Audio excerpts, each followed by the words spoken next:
Yokoya is a loser high school boy who lives with his parents. One day, while his parents are away, a maid named Yuki comes to his house and asks him if he would be willing to employ her as his servant. And that is the story of How I Met Your Mother. Yokoya is wary of her, thinking she might be trying to scam him into buying something shady. He then asks her about her previous work as a maid but regrets it as soon as he learns that she is an assassin. In her previous job, she mainly performed assassinations, killing disloyal men who wronged her master. She also reveals that her master is the one who told her to come to this place.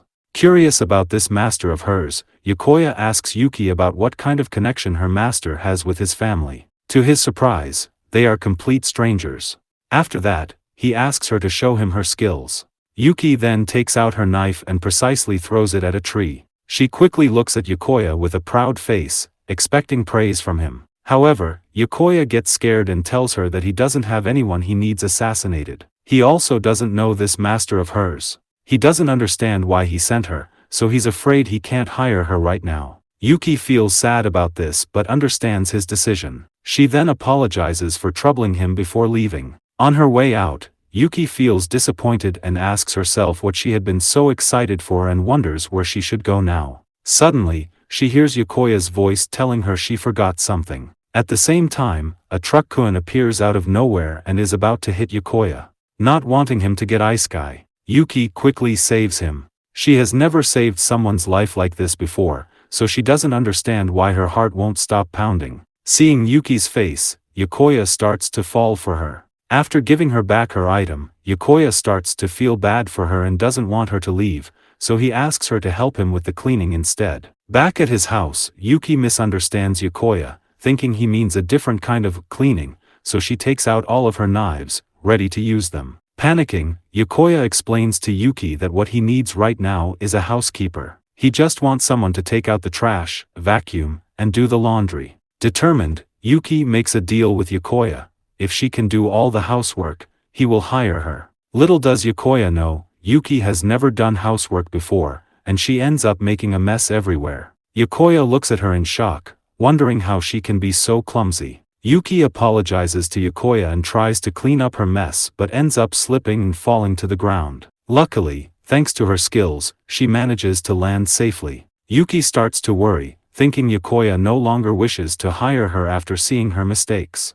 But he assures her not to worry. He then gives her a towel and encourages her to clean up together with him. Later, after they finish cleaning, Yokoya is impressed by how tidy the room is and praises Yuki for helping him, saying he couldn't have done it on his own without her. Hearing this makes Yuki really happy. Yokoya suddenly realizes he forgot to eat lunch, so he asks Yuki if she knows how to cook. Yuki makes a sad face, which makes Yokoya realizes she can't cook. So he reassures her not to worry because he already has the perfect menu in mind for dinner. He then tells her that she can relax and take a bath first. While taking a bath, Yuki keeps thinking about how Yokoya praised her and can't seem to get him off her mind. Meanwhile, Yokoya can't stop thinking about Yuki either. He doesn't know what to do and wonders if Yuki will come out of the bath wearing only a towel, only to be disappointed when she comes out fully clothed. In the kitchen, Yuki tries to show off her skills by shredding cabbage, expecting praise from Yokoya. He smiles nervously and brings out the food. He asks Yuki if she has ever eaten tonkatsu. She tells him she may have eaten something similar in the past, but she has little interest in food and doesn't remember much about it. To her, food has always been just something to sustain herself, so she never cared about its taste or appearance.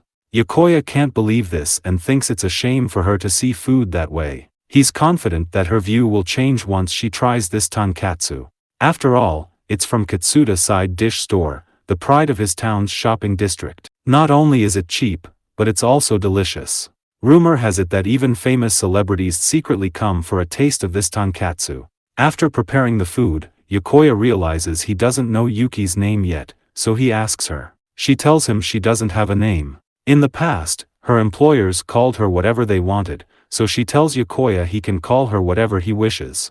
Yokoya tries to come up with a name but gives up, admitting he's not good at it. So, he tells her he'll call her Ms. Servant for now. Yuki suddenly feels strange. She never cared about what people called her before, but now she doesn't want him to call her something that feels cold. She remembers how she became an assassin, the impression she gave her master was how cold her heart was. She doesn't want Yokoya to see her that way. As she eats, she still can't tell if the food tastes good or bad, but compared to before, she feels a warmth while eating. She tells Yokoya the food is delicious.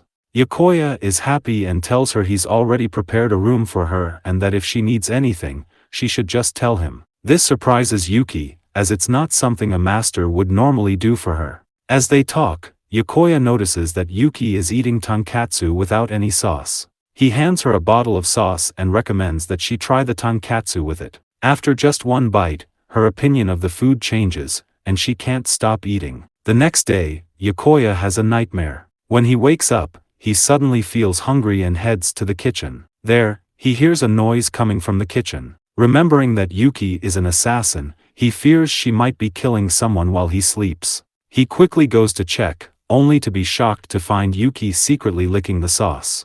Yuki feels embarrassed and apologizes to Yokoya for her actions.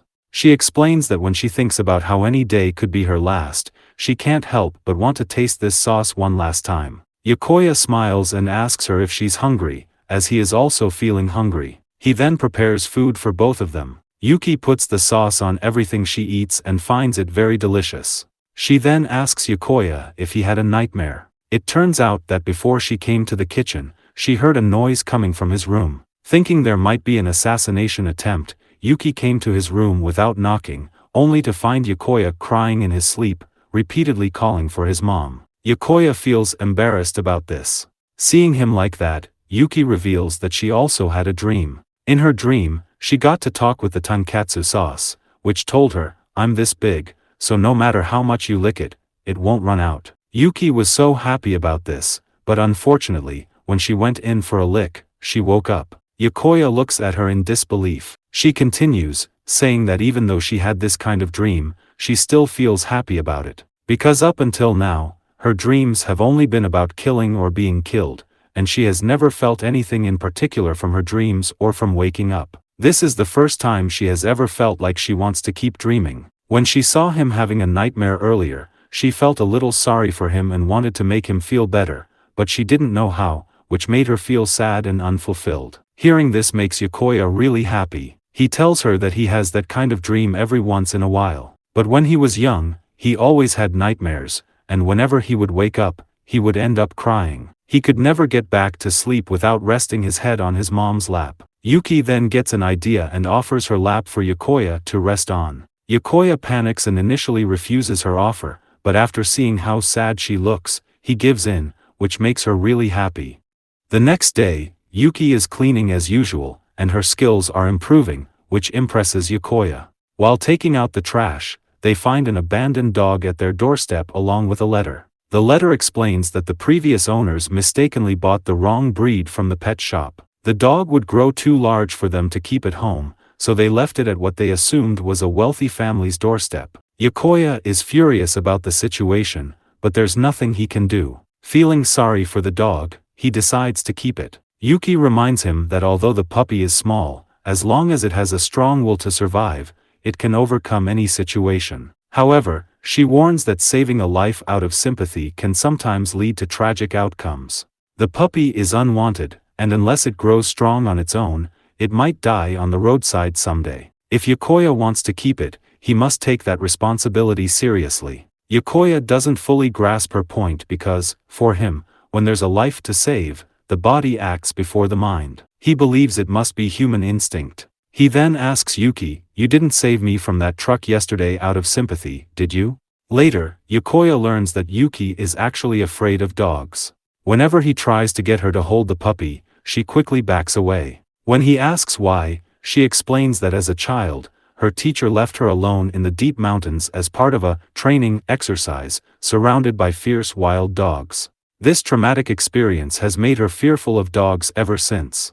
Yokoya feels sorry for Yuki, but he tells her she'll have to endure it for a while. Even if he tries to find someone to adopt the dog, it won't be easy. After hearing this, Yuki decides to face her trauma and makes an effort to hold the dog. Yokoya then asks her what exactly scares her about the dog. She explains that it's the sharp claws, fierce fangs, and piercing eyes that frighten her. Yokoya, on the other hand, doesn't understand, he just thinks the dog looks like a cute machi. While they're talking, the dog suddenly chews on Yuki's finger, startling her. She struggles to keep from throwing the dog away. Yokoya then holds the puppy instead, and it starts chewing on his finger too. He quickly looks at the dog's mouth, wondering why its teeth seem itchy. After that, they go to the animal hospital for a checkup on the dog and then to the mall to buy some supplies for it. On the way home, Yuki tells Yokoya that he is very gentle and that she has never met anyone like him before. In her previous place, there was no tolerance for failure. Because of this, whenever Yokoya treats her kindly, she feels a distance between them. For a long time, all she had to do was complete her tasks, but Yokoya's requests are all new to her. She doesn't know how to become the person he needs. She then wonders if she could meet him like that dog, and if she could know that the world is full of warmth, perhaps she could become what he needs. Yuki then asks Yokoya if she is truly needed. Yokoya smiles and looks at her, saying that the reason she thinks like that is because she must want to give up her previous job and become a normal girl. Hearing this makes Yuki question her life. Killing was the only reason for her existence.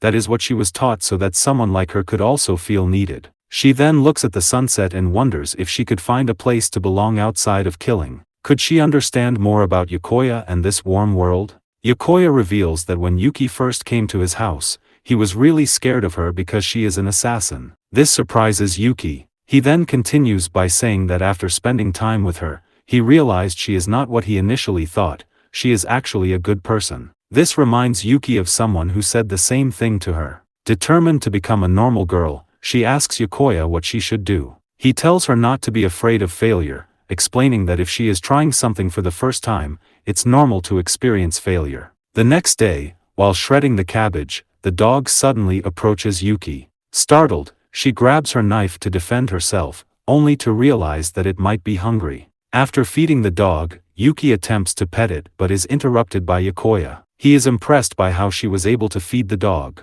As he pets the dog, he suddenly comes up with a name for it, Ajimo Kitaru. He asks Yuki what she thinks, and she agrees that it's a great name. Yokoya notices that the cabbage has already been shredded and compliments Yuki, which makes her really proud. He then tells her to leave the rest to him, but the dog suddenly wants to play. Yuki offers to handle the dog, determined to act like a normal girl. Hearing this, Yokoya fully supports her. Slowly, Yuki is able to pet the dog and eventually hold it. Later, Yuki finds the food very delicious. When Yokoya asks if she wants another serving, she quickly denies it, but her hand says otherwise.